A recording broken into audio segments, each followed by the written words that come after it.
سڵاتان لێبێت بینەرانی خۆشەویستی تەلەڤیزیۆنی کۆمەڵە ئەم کاتەوە هەموو کاتێکی ژیانتان باش هیواداری لە هەر کوێکان ساغ و سڵامت بن خۆشەویستان ئەمڕۆ سێشەممە 4 خەزەڵوەری 1402 هەتاوی بەرابەرە لەگەڵ 26 سپتامبری 2023 زاینی لەگەڵ هاوڕێیانی هاوکارم لە خزمەتتاندین بۆ پێشکەشکردنی گەشتی هەواڵەکانی کوردستان ئێران و جیهان. سەرەتاش سەردێڕی چەند هەواڵ. ناڕەزایەتی لاوانی شۆڕشگەر لە مەریوان، برینداربوونی کۆڵبەرێک بە تەقەی هێزەکانی ڕژیم لە سنووریبانە، دەست بە سەرکردنی وریشە مرادی چالاکی مافی ژنان لە سنە، ناڕوونی چارەنووسی سێ بەندکراو لە چەند شاری کوردستان، کۆبوونەوەی کرێکارانی ڕسمی و خانەنشینکراوانی سەنعەتی نەوت، ناڕەزایەتی ئاژەڵدارانی کۆمەڵی دامگۆستەری لە تاران، کۆپشاندنی خانەنشینکراوانی تامین ئیجتیماعی لە ئاهواز و درێژەی ناڕەزایەتی کرێکارانی ڕێکخراوی ئاو و ئابڕۆی شوش.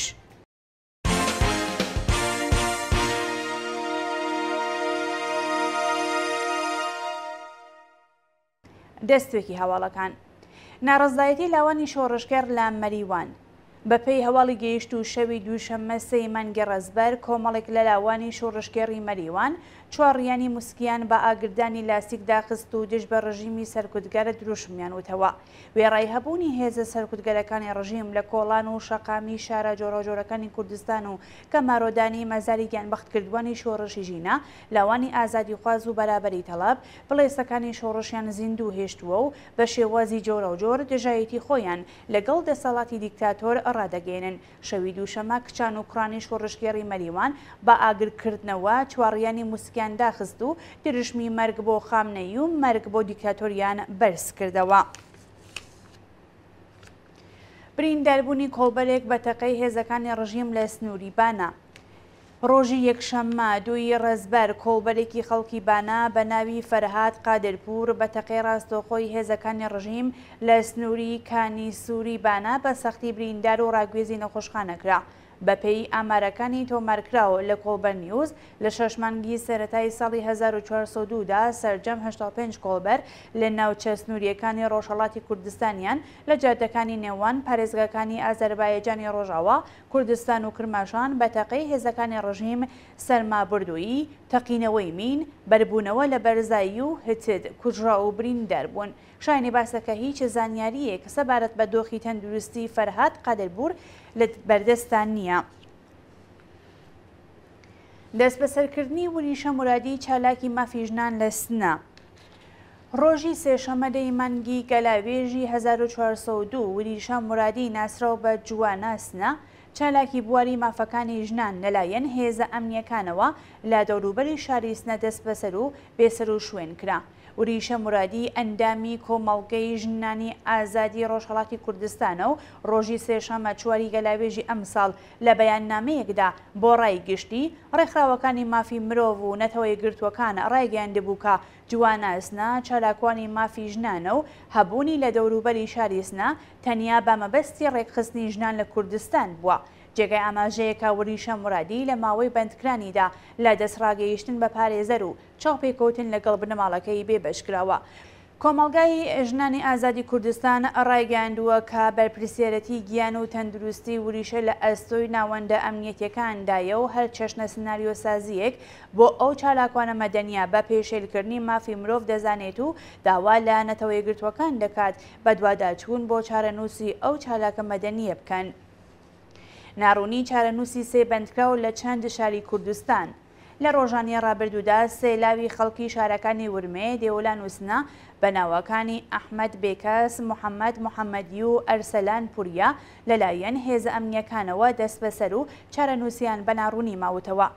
بەپێی زانیاریەکان ئەحمەد بێکەس خەڵکی گوندی باوانی سەر بە شاری ورمێ شەوی شەممە 25 خەرمانانی ئەم ساڵ بەلێدان و ئەشکەنجە لەلایەن هێزەکانی ئیتڵاتی ئەو شارە دەست بەسەر و بۆ شوێنێکی نادیارە ڕاگوێزرا.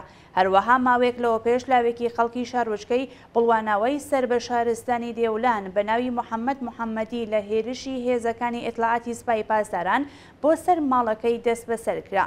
لەلایەکی دیکەوە ڕۆژی دەی خەرمانانی 1402 هاوڵاتێکی خەڵکی گوندی قاری سەر بە شاری سنە بە ناوی ئەرسەلان پوریا تەمەن 34 ساڵ لەلایەن هێزەکانی حکوومەتەوە ڕفێنرا و هیچ زانیاریەک لەسەر چارەنووسی لەبەردەستان نییە. کۆبوونەوەی کرێکارانی ڕسمی و خانەنشینکراوانی سەنعەتی نەوت. ڕۆژی دووشەمە سەیمانگی ڕزبەر کرێکارانی ڕسمی شاغڵ لە سەکۆنەوتیەکانی باشووری ئێران و خانەنشینکراوانی ئەو سەنعەتە لە تاران دژ بە دۆخی خراپی مەعیشەت ناڕەزایەتیان دەربڕی. بەپێی راپۆرتەکان کرێکارانی شاغڵ لە سەکۆنەوتیەکانی سەر بە شەرکەتی فەلاتی قاڕە و پایانە نەوتیەکان لە ناڕەزایەتی بە ئاستی دیاریکراوە بۆ ڕێژەی حەقدەست و مەزایەکانیان کۆبوونەوە و خوازیاری وەلانانی سەقفی دانرا و بۆ حەقدەست و پێدانی داخوازیەکانیان بەپێی یاسای دامەزراندن بوون. هاوکات لە شاری تاران خانەنشینکراوانی سەنعەتی نەوت دژ بە دۆخی خراپی ژیان و مەعیشەت کۆبوونەوە و داوایان کرد ڕێژەی حەقدەست و مەزایەکانیان بەپێی هێڵی هەژاری بچێتە سەرەوە و بیمەی دەرمانی بۆ خۆیان و بنەماڵەکانیان دابین بکرێت. ناڕەزایەتی ئاژەڵدارانی کۆمەڵی دامگوستەر لە تاران. ڕۆژی دووشەمە 3 ڕزبەر ئاژەڵدارانی کۆمەڵی دامگوستەر لە ناڕەزایەتی بە ڕووخاندنی نایاسایی ئاژەڵداریەکان و بربەستدانیان بۆ بەرهەمهێنانی شیرەمەنی و گۆشت لە بەردەم ڕێکخراوی بازرسی کولی کیشوەر کۆبوونەوە. بەپێی زانیاریەکان بەخشداری فەشافۆیە و جیهادی کەشاوەرزی شارستانی ڕێی و پارێزگای تاران لە ڕۆژانی ڕابردوودا ئاژەڵداریەکانی دارایی مۆڵەتی دامەزراندن لەلایەن جیهادی کەشاوەرزی و پەروانەی سازکردن لەلایەن بەخشداری فەشافۆیەیان ڕووخاندووە و زیانێکی قورسیان بە ئاژەڵدارانی کۆمەڵی دامگوستەر گەیاندووە. خوپشاندانی خانەنشینکراوانی تامین ئیجتیماعی لە ئاهواز. ڕۆژی دووشەمە سەیمانگی ڕزبەر خانەنشینکراوانی تامین ئیجتیماعی لە شاری ئاهواز لە ناڕەزایەتی بە دۆخی خراپی مەعیشەت خوپشاندانیان کرد. بەپێی راپۆرتەکان خانەنشینکراوانی تامین ئیجتیماعی ئاهواز با کۆبوونەوە لە بەردەم ئەو ڕێکخراوەیە خوازیاری بردنەسەرەوەی ڕێژەی حەقدەست و مەزایە بەکردەوە دەرهاتنی گەڵاڵە یەکسانسازی و دابینکردنی بیمەی دەرمانی بۆ خۆیان و بنەماڵەکانیان بوون. خانەنشینکراوان بەڕێپێوان و وتنەوەی دروشمڕایان گەیاند کە تا ئەو کاتەی داخوازیەکانیان جێبەجێ دەکرێت درێژە با خوپشاندان ئەدەن. درێژەی ناڕەزایەتی کرێکارانی ڕێکخراوی ئاو و ئاوەڕۆی شوش. ڕۆژی دووشەمە 3 ڕزبەر کرێکارانی ڕێکخراوی ئاو و ئاوەڕۆی شوش بۆ چەندەمین ڕۆژی بەردەوام دژ بە دۆخی خراپی مەعیشەت کۆبوونەوە. بەپێی راپۆرتەکان کرێکارانی ڕێکخراوی ئاو و ئاوەڕۆی شوش ماوەی 6 بۆ 10 مانگە حەقدەستی دواخراویان هەیە و لە دۆخێکی سەختی مەعیشەتیدا دەژین. بەوەتی کرێکارانی ناڕازی چەند ساڵە حەقی بیمەکانیان بە ڕێکخراوی تامین ئیجتیماعی پەرداخت نەکردووە و توانای دابینکردنی هەزینەکانی دەرمانیان نییە. دیداری چالاکانی سنفی لەگەڵ فەریبا ئەنامی لە بەندەر ئەنزەلی. ڕۆژی 1 ڕزبەر کۆمەڵێک لە چالاکانی سنفی بە خوێندنی سرودی یاری دەبستانی خۆیان گەیاندە ماڵی فەریبا ئەنامی لە موعەلیمانی دڵسۆزی بەندەر ئەنزەلی و پشتیوانیان لێکرد. ماوەیەک لەمەوبەر دەستەی بەرەنگاربوونەوە لەگەڵ هەڵە ئیداریەکانی ئامۆزش و پەروەرش بە هاودەستی لەگەڵ ماوەندە ئەمنیەتیەکانی بەندەر ئەنزەلی فەریبا ئەنامیان لە سەرکاردەر کرد و پلەی ڕیزبەندی و ڕێژەی حەقدەستی ئەو موعەلیمە ئازادی خواز و دڵسۆزەیان کەم کردەوە. ڕۆژی 1 ڕزبەر تێکۆشەرانی سیاسی و مەدەنی چاویان بەو موعەلیمە دڵسۆزەی کەوت و پشتیوانیان لێکرد. ناڕوونی چارەنووسی 4 چالاکی مەدەنی دەست بەسەرکراو لە گیلان و تاران. وێڕای تێپەڕبوونی 40 ڕۆژ بەسەر کاتی دەست بەسەرکردنی 3 چالاکی مەدەنی ژن لە پارێزگای گیلان بە ناوەکانی فروغ سەمیعنیا، سارا جیهانی و زۆهرە دادڕەس و 12 ڕۆژ بەسەر کاتی بەندکرانی سەمانە ئەزغەری چارەنووسیان بە ناڕوونی ماوەتەوە. بەپێی راپۆرتەکان ڕۆژی 26 خەرمانان ماوەی بەندکرانی ئەو 3 چالاکە مەدەنیە کۆتایی هاتووە، بەڵام وێڕای دابینکردنی وەسیقەی قورس دەستگای قەزایی و ناوەندە ئەمنیەتیەکان لەگەڵ ئازادیان بە شێوەی کاتی دژایەتی دەکەن.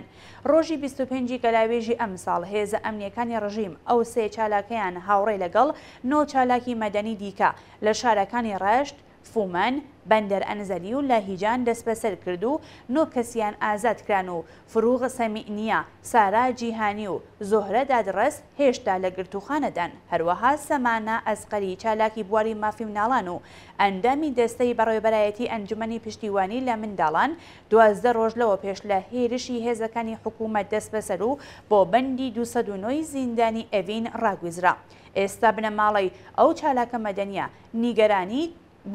نیگەرانی دۆخی تەندروستی ڕۆڵەکەیانن.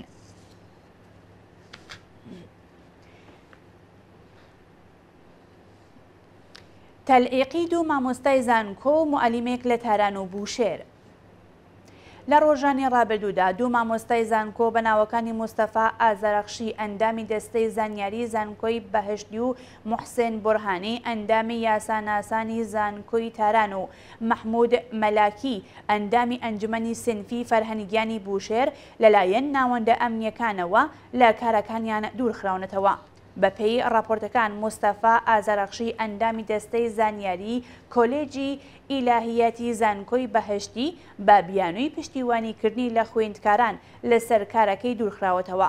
ناوبراو ساڵی ڕابردوو هاوڕێ لەگەڵ 100 مامۆستای دیکە بەیاننامەیەکیان لەژێر ناوی داخوازی ئازادکردنی خوێندکارانی بەندکراو واژۆ کردبوو، بەڵام لەلایەن ناوەندە ئەمنیەتەکانەوە چەند تۆمەتی ساختەخرایە پاڵ دۆسیەکەی. هەروەها موحسێن بورهانی یاساناس و ئەندامی دەستەی زانیاری زانکۆی تاران ڕۆژی دووشەممە 3 ڕزبەر لەسەر کار دەرکراوە و قەدەغەی وانەوتنەوەی بەسەردا سەپێنراوە. ناوبراو 19 ساڵ پێشینەی کاری هەیە، بەڵام بە بیانووی پشتیوانیکردنی لە بزوتنەوەی ژینە لەسەر کار دەرکراوە.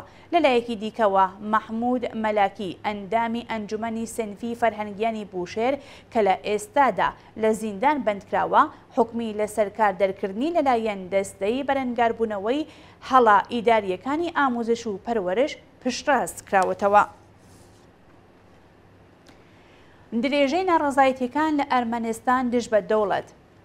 پاش داگیرکردنی ناوچەی قەرەباغ لەلایەن دەوڵەتی ئازەربایجان و ئاوارەبوونی 120,000 کەس ڕۆژی دووشەممە 3 ڕزبەر خەڵکی ئەرمەنستان بۆ چەندومین ڕۆژی بەردەوام دژ بە دەوڵەت خوپشاندانیان کرد.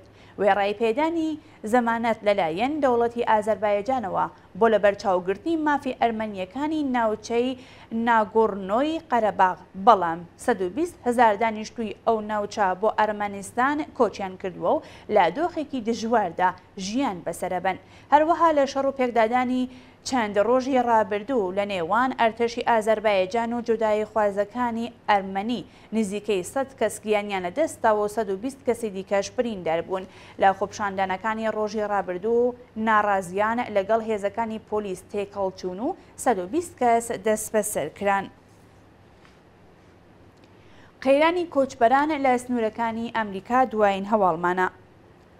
هاوکات لەگەڵ چوونەسەرەوەی ڕەخنەکان لە سیاسەتەکانی دەوڵەتی جۆ بایدێن لەسەر بابەتی ئەمنیەتی سنوورەکانی باشووری ئەمریکا، ماڵپەڕی فاکس نیوز ڕۆژی دووشەممە 3 ڕزبەر لە زاری ڕێکخراوی گومڕۆک و هێزەکانی ئەمنیەتی سنووری ئەو وڵاتە ڕایگەاند تەنیا لە 24 کاتژمێری ڕابردوودا 11,000 کوچبەری نایاسایی ناوی خۆیان لە پۆلیسی پەنابەراندا تۆمار کردووە. بەپێی راپۆرتی ئەو دەستگا هەواڵنێریە ڕێژەی هاتنی پەنابەرانی نایاسایی لە ڕۆژێکدا لە سنووری تێکزاس ڕێکۆردی تازەی تۆمار کردووە و بەرپرسانی چەند ئیالەتی ئەمریکا بەری نائاساییان ڕاگەیاندووە. هەروەها ژمارەیەک لە سێناتۆر و کەسایەتیە سیاسیەکانی ئەو وڵاتە ڕەخنەی توندیان لە دەوڵەتی بایدن گرتووە و ئەو دۆخەیانە وەکو قەیرانێکی مرۆڤی ناوبردووە. بەڵێ خۆشەویستان، هەواڵەکان پێشکەش کران. کات و ساتێکی خۆش بۆ هەموو لایەکتان.